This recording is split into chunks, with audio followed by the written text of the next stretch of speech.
সারা দেশের ন্যায় মহান বিজয় দিবস উদযাপন উপলক্ষে নাটোরের লালপুর উপজেলা প্রশাসন ও আওয়ামী লীগ সহ বিভিন্ন রাজনৈতিক দল, শিক্ষা প্রতিষ্ঠান ও সামাজিক সংগঠনের পক্ষ থেকে দিনের প্রথম প্রহরে শহীদদের স্মৃতির স্মরণে পুষ্পস্তবক অর্পণ করে শ্রদ্ধা নিবেদন সহ মুক্তিযোদ্ধাদের সংবর্ধনা ও ক্রীড়া প্রতিযোগিতার পুরস্কার বিতরণ সহ নানা কর্মসূচির মধ্য দিয়ে যথাযোগ্য মর্যাদায় দিনটি পালন করা হয়। শনিবার লালপুর উপজেলা প্রশাসনের আয়োজনে দিনের প্রথম প্রহর থেকে দুপুর পর্যন্ত উপজেলা চত্বর মাঠে এই কর্মসূচি অনুষ্ঠিত হয়। লালপুর উপজেলা নির্বাহী অফিসার শারমিন আখতারের সভাপতিত্বে অনুষ্ঠানে অন্যান্যদের মধ্যে উপস্থিত ছিলেন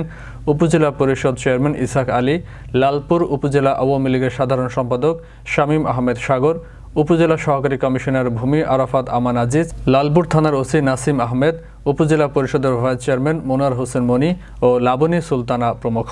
অনুষ্ঠান শেষে বিজয়ী বিভিন্ন শিক্ষা প্রতিষ্ঠানের শিক্ষার্থীদের মাঝে পুরস্কার বিতরণ ও স্থানীয় মুক্তিযোদ্ধাদের সংবর্ধনা প্রদান করা হয়।